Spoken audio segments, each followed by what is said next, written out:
2026 தமிழ்நாடு பொறியியல் சேர்க்கைக்கான ஆன்லைன் விண்ணப்ப பதிவு பார்த்தீங்கன்னா மே 3, 2026, அதாவது இன்னையிலேருந்து பார்த்தீங்கன்னா அதிகாரப்பூர்வ இணையதளமான TNEA-online.org என்ற இணையதளத்தில் பார்த்தீங்கன்னா தொடங்கியிருக்காங்க.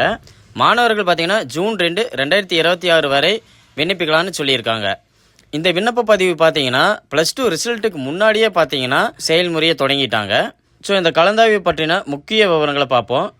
ஆன்லைன் விண்ணப்ப பதிவு தொடக்க நாள் பார்த்தீங்கன்னா மே 3, 2026.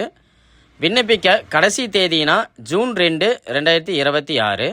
அஃபிஷியல் வெப்சைட்டுன்னு பார்த்தோம்னா TNEA-online.org.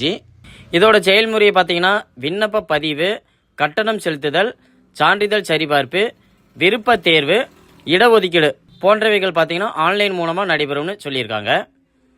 கலந்தாய்வு சுற்றுகள், அதாவது வழக்கம் போல தகுதி பட்டியல் வெளியிடப்பட்டு 3 சுற்றுகளாக கலந்தாய்வு நடத்தப்படும்னு சொல்லியிருக்காங்க. விண்ணப்பிக்கும் முறைன்னு பார்த்தீங்கன்னா TNEA-online.org இணையதளத்தில் ஃபஸ்ட்டு ரிஜிஸ்டர் செய்யணும். ரிஜிஸ்டர் பண்ணதுக்கப்புறம் பார்த்தீங்கன்னா அப்ளிகேஷனை ஃபில் பண்ணணும். அதுக்கப்புறம் அதற்கான ஃபீஸை பே பண்ண சொல்லியிருக்காங்க. ஃபீஸை பே பண்ணதுக்கப்புறம் பார்த்தீங்கன்னா அவங்க கேட்டிருக்கக்கூடிய சர்டிஃபிகேட்டை எல்லாம் அப்லோடு பண்ணணுன்னு சொல்லியிருக்காங்க. ஸோ அந்த பொறியியல் கலந்தாய்வு குறித்த கூடுதல் தகவலுக்கு பார்த்தீங்கன்னா அதிகாரப்பூர்வ அறிவிப்புகளை பாருங்கன்னு சொல்லியிருக்காங்க. ஸோ இந்த இன்ஃபர்மேஷனை பார்த்தீங்கன்னா +2 படித்த மாணவர்களுக்கும் உங்கள் நண்பர்களுக்கும் பார்த்தீங்கன்னா ஷேர் பண்ணுங்கள். மீண்டும் அடுத்த பதிவில் சந்திப்போம். நன்றி.